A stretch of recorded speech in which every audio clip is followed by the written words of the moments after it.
नमस्कार. भविष्यावर बोलू का या कार्यक्रमात मी संपरा सगळ्यांचं स्वागत करते आणि या कार्यक्रमात मार्गदर्शनासाठी उपस्थित राशीचक्रकार शरदजी उपाध्ये यांचंही मनापासून स्वागत करते.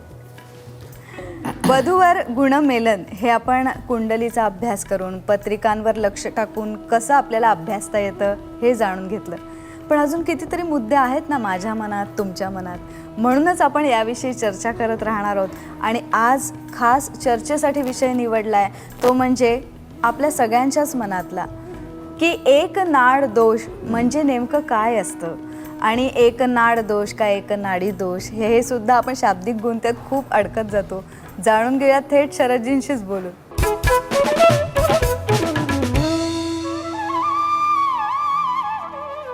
शरदजी, एक नाड दोष ही काय भानगड आहे? भानगड नाही. आपल्या ऋषीमुनींनी फार सखोल अभ्यास केला. मुळामध्ये पूर्वी जेव्हा माणूस जंगली होता, लग्न बिग्न हा प्रकार नव्हता. पुढे पुढे मनुष्य सुसंस्कृत व्हायला लागला. मग त्याने विचार केला प्रत्येक व्यक्तीच्या ठिकाणी कामवासना आहे. मग जशी माणसाला भूक लागल्यावर अन्नाची योजना पाहिजे तशी कामवासना जागृत झाल्यावर भिन्नलिंगी व्यक्तीची गरज आहे. मग त्याला धर्माचं अधिष्ठान का नाही देऊ. धर्माचं अधिष्ठान देऊन लग्न हा विषय आणला. आणि मग मॅरेज प्रोव्हाइड सोशल लीगल अशी प्रोव्हिजन. मग आता लग्न झाल्यानंतर ऑफिशियली या व्यक्तीशी संबंध ठेवायचा. पण ठेवायचा म्हटल्यावर त्यांना शपथ घ्यायला लावली आहे, धर्मेच्या अर्थेच्या कामेच्या नातीचरामी. धर्म मी तुझ्याशिवाय कोणाशी करणार नाही. मला कुठे देवळात जायचं असेल मी तुला घेऊन जाईन. तुझं नाही म्हणालीस तर मी एकटा. अर्थेच्या माझ्याचा जो पैसा येईल तो मी तुझ्या हातात ठेवेन, परस्पर खर्च करणार नाही. आणि कामेचं लैंगिक सौख्य मी तुझ्याशिवाय कोणाकडून घेणार नाही. आणि मोक्ष हा परमेश्वरानं आपल्या हातात ठेवला आहे. हे 4 पुरुषार्थ आहेत. मग विवाह झाल्यानंतर निसर्गतः शरीर संबंध आल्यावर जेव्हा मुलं होतील त्यांची जबाबदारी पण आमच्या धर्माने मानली. फार क्वचित इतरत्र विचार केला आहे. म्हणजे मुलं होतील ती मुलंसुद्धा हेल्दी व्हायला पाहिजेत. पुत्र याचा अर्थ काय? पू नावाच्या नरकापासून जो तारतो तो पुत्र. म्हणून नेहमी सुपुत्र व्हावा म्हणतात, नुसता पुत्र नको, सुकन्या व्हावी. अशी मुलंसुद्धा तुम्हाला व्यवस्थित व्हायला पाहिजेत. मग ती मुलं नीट वाढली पाहिजेत. मग मुलं होणं म्हणजे कन्सेप्शन. इथून विचार केला नाडीचा. मग तुला कदाचित आयुर्वेदिक वैद्यराजांकडे तू गेली असशील ते मार्क कर. ही 3 बोटं असतात ना, हे वैद्यराज आपल्या नाडीवर ठेवतात. या बोटाला ठोके देते ती आद्य नाडी, या बोटाला ठोके देते ते मध्य, आणि ही अंत्य. वात पित्त कफ. तुम्ही कोणीही रसिक प्रेक्षकांना म्हणून सांगतोय, तुम्ही आपापल्या पत्रिका काढा. तुमची नाडी जर आद्य असेल तर तुमची प्रकृती वातकारक असलीच पाहिजे. मध्यनाडी असेल तर पित्तकारक असली पाहिजे, शेंगदाणे खाल्ले की पित्त. आणि कफकारक असेल तर आईस्क्रीम जरासं खाल्लं की बाकीच्यांना काय होत नाही. ह्यानाच का होतं? बॉडीची ठेवण आहे. म्हणजे नाडी म्हणजे प्रकृती आणि गण म्हणजे स्वभाव. मग एकाच नाडीचे वधूवर जे असतात त्यांच्या शरीर संबंधातनं जेव्हा गर्भधारणा होते, एक तर तो मिसकॅरेज तरी होतं, कन्सेप्शनच न होणं हे घडतं. आणि कधी कधी ठीक आहे नवरा बायको दोघांच्या पत्रिका चांगल्या आहेत तर ते बाळ जीन्स असे घेऊन येतं की पुढच्या पिढीत तो दोष होतो. 3rd जनरेशनपर्यंत हा दोष मानलेला आहे. मग नाडी म्हणजे प्रकृती, वात पित्त कफ. आणि समान नाडीच्या वधूवरांना म्हणून लग्न करायला परवानगी नाही. ज्योतिर्मय योग, सुलभ ज्योतिषशास्त्री जे अधिकारी ग्रंथ आहेत त्याच्यात स्पष्ट लिहिले एक राड दोष असता विवाह सर्वथा ॲट एनी कॉस्ट वर्ज करावा. संततीच्या सुखासाठी एवढा विचार आमच्या पूर्वजांनी केला. बापरे. म्हणजे विज्ञानालाच त्यांनी धर्माचं आवरण देऊन आपल्यापर्यंत पोहोचवलं आणि आपण फक्त पुराण धर्म म्हणून ते बाजूला टाकायला लागलो. एक नाड दोष आल्यानंतर एक नाड असं ते आता प्रचलित झाले, तर याला काही उपाय सुद्धा असतील का? एक नाडी दोषाला पर्याय नाही. बाकी कसं शांती करून अमुक करून वगैरे. एक नाडी दोषाला पर्यायच नाही. पण आणखी नाजूक गोष्ट तुला सांगून ठेवतो. संशोधन पण झाले अलीकडे. समान नाडीच्या वधूवरांना आकर्षण पण वाटत नाही एकमेकाविषयी. एक नाडीमध्ये असं म्हटलंय काहीतरी असं घडतं की त्याला आकर्षणच नाहीच होतं. आणि आकर्षण वाटण्यासाठी स्वतःच्या मनात एक इमेज असते की माझा जोडीदार असा असा मला आवडतो, कोणाला काय आवडेल, मग ते सगळं मोठे लिस्ट वाचायने पण दिले. पण ती नाडी एक असेल तर मग आकर्षण नसताना नाईलाज म्हणून शरीर संबंध केल्याने मुलामध्ये तो दोष येतो. म्हणून समागम करताना व्यक्तीच्या मनात काय आहे हे फार महत्त्वाचं आहे. आणि ती गुरुचरित्रासारख्या धार्मिक ग्रंथात त्याने दिले, अंतःकरण दूषित असू नये, मन प्रसन्न असावं, चांगले विचार मनात ठेवून शरीर संबंध करावे, मूल हेल्दी होतं. मग आता हा एकनाड दोष आहे, त्याच्या बरोबरीने आणखीन कोणते कोणते गुण जे नाही जमले की खूपच डेंजरस आहे?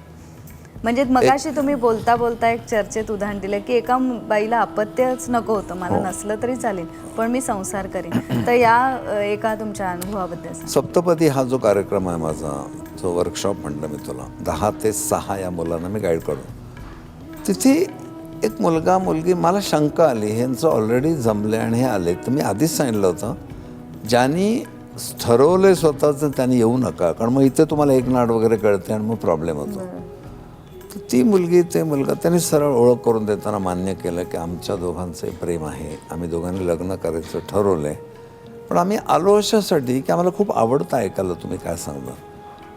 तर तुम्ही आता हा जो दोष सांगितला तो मलाही पडतो की मला असं व्यंगपूर्ण मूल नको, तर आम्ही दोघे लग्न करणारच, पण मूल नको आहे ना. आता हे ऐकल्यावर मी ठरवलं ॲडॉप्ट करायचं आणि मी दत्तक मूल घेऊन संसार करीन, एका जीवाचा पण उद्धार होईल, पण माझी पूर्ण इन्व्हॉल्वमेंट ह्या माणसात आहे.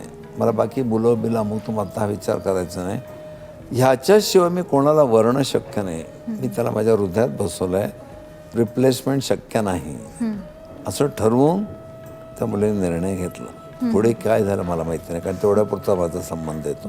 अशाही मुली आहेत. किंवा एखादा विधूर आहे, त्याला 2 मुलं आहेत, एखादी विधवा आहे, त्याला 2-3 मुलं आहेत, कंपॅनियनशिपसाठी लग्न करायचं, सहवास सौख्यासाठी, पण निश्चितपणे अपत्य होऊ द्यायचं नाही आहे, मग कशाला एक नाड बघायची. असं घडलं.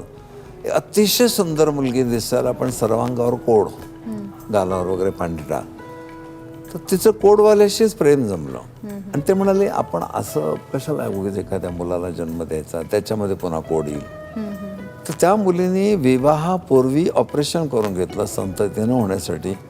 दोघे आनंदात राहतात. तिथे एक नाड बघायची गरज नाही. पण याच बरोबरीने या संबंधात जे ग्रहस्थानं आपल्याकडे दिली जातात, तर कुठल्या ग्रहस्थानावरनं समजतं की एक नाड दोष आहे? एक नाड दोष स्थानावरून नाही कळत. तर प्रत्येक नक्षत्राची नाडी आहे पंचांगामध्ये 8 पान जर काढलं तर अश्विनी नक्षत्र, मग त्याची नाडी कुठली, योनी कुठली, गण कुठला, आराध्य वृक्ष कुठला, प्रत्येकाचं 27 नक्षत्राचं दिलेलं आहे. नक्षत्रावरनं नाडी कळते, स्थानावरून नाही. बर. आणि म्हणून नाक्षत्रीय फलादेश असा शब्द आलाय बा.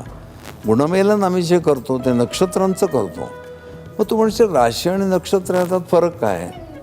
तर एखादा मनुष्य जेव्हा म्हणतो की मी मुंबईत राहतो, ती राशी झाली.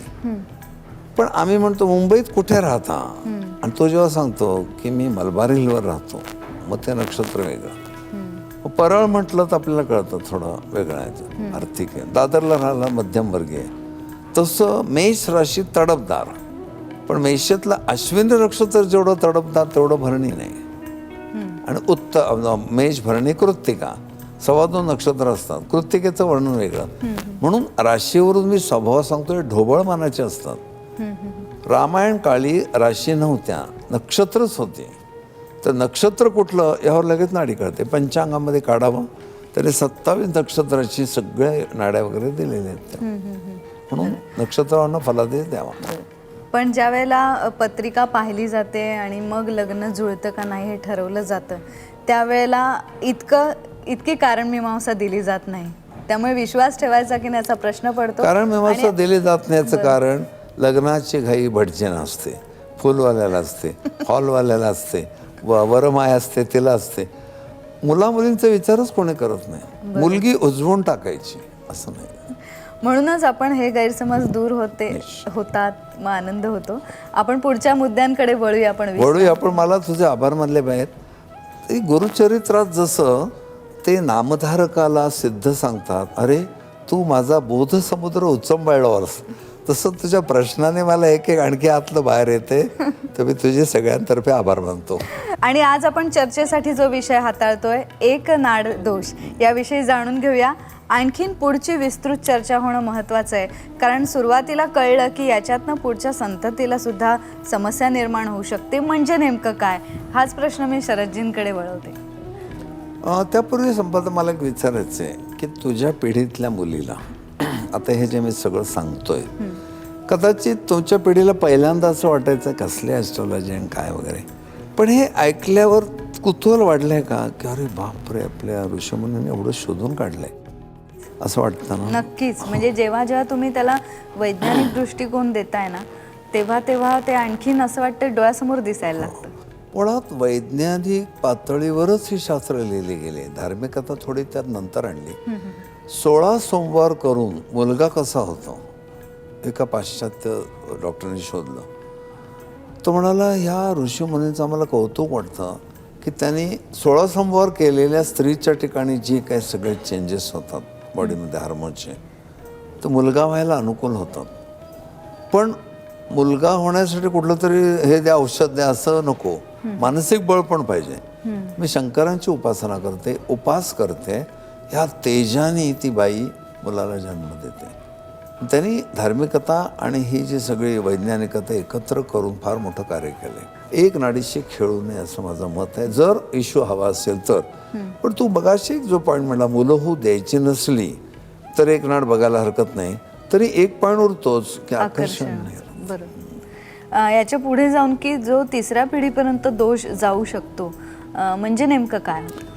त्याही मुलाला मूल न होणं, की आई वडिलांची की आजोबांची एक नाड होती त्यामुळे मुलाला मूल होत नाही, नातवाला मूल होत नाही, अशा केसेस आहे. बरं. म्हणजे जेन्ट्समधनं हे सगळं येतं. आपण जे म्हणतो ना 42 पिढ्या 42 पिढ्या, तर धार्मिक शास्त्र असं म्हणतं की आपल्या इथे रेग्युलर त्या पिढ्यांचे जीन्स आहेत आणि म्हणून आपले पूर्वजांप्रमाणे काही स्वभाव आपले होतात, तसे आपण वागत राहतो. लोक म्हणतात तुझ्या फॅमिलीमध्येच हे आहे. हे सगळा विचार शास्त्राने सुद्धा केला असला पाहिजे, त्याशिवाय एक नाडीचा दोष आणला नाही. बरोबर. पण मग या एवढ्या ज्योतिषशास्त्राचा अभ्यास करत असताना राशी नक्षत्र सगळंच, त्याबरोबर जोडीने तुमचे एवढा अनुभव, माणसं तुम्हाला भेटतात, तर याच्यावरनं प्रत्येक वेळेला असं सत्य झालंय की जे लिहून ठेवलंय तेच सत्य घडत आलेलं. काही ठिकाणी थोडा बदल करावा लागला. जुन्या लोकांनी त्यांच्या काळाला अनुसरून काही गोष्टी लिहिल्या. हल्लीच्या काळामध्ये काही नियम एवढे स्ट्रिक्ट पाळण्यात अर्थ नाही. औषधोपचार जेव्हा नव्हते त्यावेळेला त्यांनी जे दंडक घातले होते, तर आता इतकी औषधं आणि हे उपलब्ध आहेत की उपाय आहेत, ते थोडं फ्लेक्झिबल करायला हरकत नाही, पण बेस त्यांचा चुकलेला नाही. त्याने विचार करूनच ते सगळं लिहिलं आहे. तर गुणमेलनामध्ये नाडी हा फार महत्त्वाचा रोल आहे. कारण लग्न झाल्यानंतर काही वर्ष ठीक असतं, पुढे स्त्री गुरफटते मुलाबाळामध्ये ना. मग आता एखाद्या बाईला असं जर वेडवाकडे अवयव असलेलं मूल झालंय, आंधळं पांगळं आहे, ऐकू येत नाही, किती आयुष्य उद्ध्वस्त होतं तिचं. बाकी सांसारिक जीवन चांगलं आहे, पण मुलाला घेऊन बाहेर जायचं तरी लाज वाटते. हे सगळं एक नाडीमुळे घडू शकतं. मग कशाला खेळायचं त्या गोष्टी? शास्त्रकारांनी नाही सांगितलंय ना, श्रद्धा ठेवून ते नाही करावं, किंवा समयाचे सादर व्हावे, होईल त्या मुलाला मग त्याप्रमाणे वाढवलं पाहिजे. तर नाडी दोष फार महत्त्वाचा आहे. बरोबर. की प्रत्येक अगदी पुराण मतवादी अशी लोक आपण जी टाकतो, पण तीच मतं आपल्याला पुढच्या कितीतरी पिढ्या साथ देणारच ते असतं, हे आपल्याला खूप उशिरा कळतं. आपल्याला लवकर कळलं असं समजूया. आणि आयुर्वेदात याचा उल्लेख कसा सापडतो एक नाड दोषाचा, ते जाणून घेऊया. आयुर्वेदीय म्हणजे मेडिकल ॲस्ट्रॉलॉजी हे ब्रांचच आहे. आयुर्वेदामध्ये सुद्धा ग्रहांचा उल्लेख आहे, राशींचा उल्लेख आहे, कुठल्या ग्रहाने हीट वाढते वगैरे असं सगळा उल्लेख आहे. साधी गोष्ट सांगतो तुला, रत्न तुम्ही वापरताना प्रवाळ भस्म म्हणजे काय?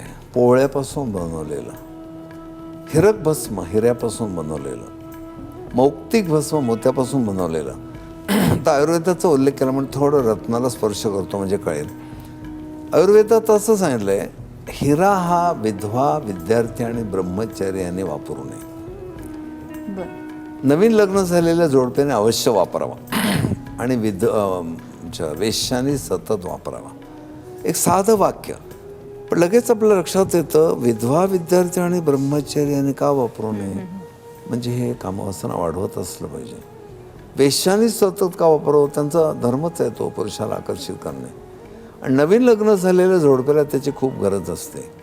आता कळतं की हेराचा आपण जाळला तर खाली जे उरतं त्याला कार्बन आडो म्हणतात. तेच हिरक भस्म, 90% कार्बन. 90% कार्बन असलेलं हे हिरक भस्म बनवतात. ते ह्या नवीन लग्न झालेल्या जोडप्याने सुद्धा जर खाल्लं तर तो मधुचंद्र आणखी चांगला साजरा करतात. पण मी त्यात आणखी एक ॲड केलं आहे, ज्याची बायको दीर्घकाळ माहेरी गेले त्याने पण हिरा वापरू नये, ते जाणीला त्रास होतो. पण ही लक्षात घेण्यासारखं आहे की ह्या लोकांना माहिती होती सवय. पानाचं उदाहरण घ्या ना, आपल्या नवऱ्याला रोज रात्री झोपताना गोविंद विडा करून द्यावा असं धर्मशास्त्र सांगतं. वेश्याने सतत विडा खावा, पण मगाप्रमाणे विद्यार्थ्यांनी विडा खाऊ नये. त्यांनी काय केलं, नियम दिले, एक्सप्लेनेशन दिलं नाही. त्यामुळे ही पिढी मागे वळली की तुम्ही आपलं नुसतं सांगत जाऊ नका, कारणच सांगा. आता कळतं हा विड्यामधला हा सगळा जो भाग आहे, अंश आहे, तो फार कामवासना वाढवणार आहे. म्हणजे आयुर्वेदामध्ये याचा उल्लेख आहे. तर तू वाटतेस ते बरोबर आहे. आयुर्वेदीय ज्योतिष असा शब्दच आहे. ज्योतिर्विद्या कशी आहे, तर कुंडलीच्या 12 घरांना पण रोग कळतात, अवयव कळतात, ग्रहांवरून रोग कळतात. मंगळ उष्णतेचा कारक, चंद्र शैत्याचा कारक. मग अमुक ठिकाणी चंद्र असतं तर माणसाला शैत्य होतं. ही दोन्ही एकमेकाला पूरक आहेत. म्हणून मला आयुर्वेदिक कॉलेजमधनं हे कॉस्मिक थेरपी या विषयासाठी बोलावतात. मी संबंध रत्नावर त्यांना ती माहिती देतो. कुठलं रत्न वापरलं असतं, शारीरिक परिणाम काय होतात. रत्न ही रोगहारक आहे, भाग्यकारक नाही आहे. हे वापरलं की काय लॉटरी लागली असं नसतं. हे रत्न वापरल्यावर तुमच्या शरीरात काहीतरी फरक पडतो आणि त्याची गरज आहे का ही पत्रिका बघून ठरवायचं असतं. बरोबर.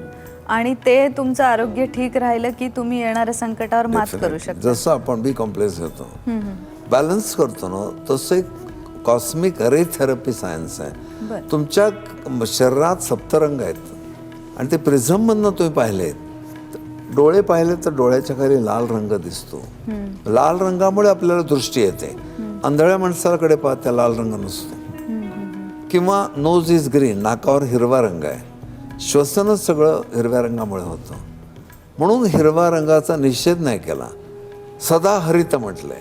इव्हन एखाद्या वृद्ध माणसाला आपण असं म्हणतो की जरा हिरवट आहे. मग हे हिरवा रंग हा फारच तेजाचा कारक, सतेजपणाचा कारक. असे रोग पण आहेत. आणि म्हणून आपल्या करतलाचा विषय जेव्हा आपण घेऊ तर करतलाच्या रंगावर सुद्धा मी बोलेन आणि तुला सांगेन. आणि हे नाकारता येत नाही, कारण आपण म्हणतो ना अमुक मुलगी लाजली आणि तिचा चेहरा आरक्त झाला. आपण असं नाही म्हणत ती लाजली आणि काळी ठिक्कर पडली. म्हणजे तुमच्या भावनावर सुद्धा रंग खेळतात. लाजले की आरक्त होतो, घाबरले की पांढरे फाटक पडते, निराश झाले की काळवंटते. हे सगळे रंगाचे सुद्धा आयुर्वेदातलेच खेळ आहेत आणि तेच रंग रत्नात असतात. म्हणून रत्नाची उपचार पद्धती आहे. याच्यानं लक्षात येते की वेद, उपनिषद, सूत्र ही सगळी एकात एक गुंफलेली आहेत आणि सगळ्याचा उद्देश उत्तम आयुष्य घडावं हाच त्याच्या मागे आहे. हो, पण मला हे ऐकता ऐकता तुझा चेहरा गंभीर होत चाललेला दिसतोय. काय कारण आहे बरं? माझा गंभीर झालेला दिसतोय चेहरा. कारण ज्ञान मिळाल्यावर एक आनंद वाटला, पण टेन्शन आल्यासारखं का होतंय? नाही, कारण अनेक आपल्याला ईमेल्स आलेत, त्याच्यातनं एक अतिशय महत्त्वाचा विषय आलेला आहे, मंगळाविषयी. अच्छा. तर त्याच्याविषयी आपण बोलूया आपण पुढच्या या कार्यक्रमाच्या भागामध्ये. त्या विषयाकडे वळतानाही मला दडपण येते. प्रेक्षको, आज आपण या विषयावर इथे थांबतोय आणि तुम्हीच आम्हाला सुचवल्याप्रमाणे आणि प्रत्येकाच्या मनात असलेला हा जिवंत विषय आहे की मंगळाचं काय, हा मंगळ कोण आहे आणि तो का अधेमध्ये येतो, हेही जाणून घेऊया आपण आपल्या भविष्यावर बोलू काहीच्या पुढच्या कार्यक्रमात. तोपर्यंत नमस्कार.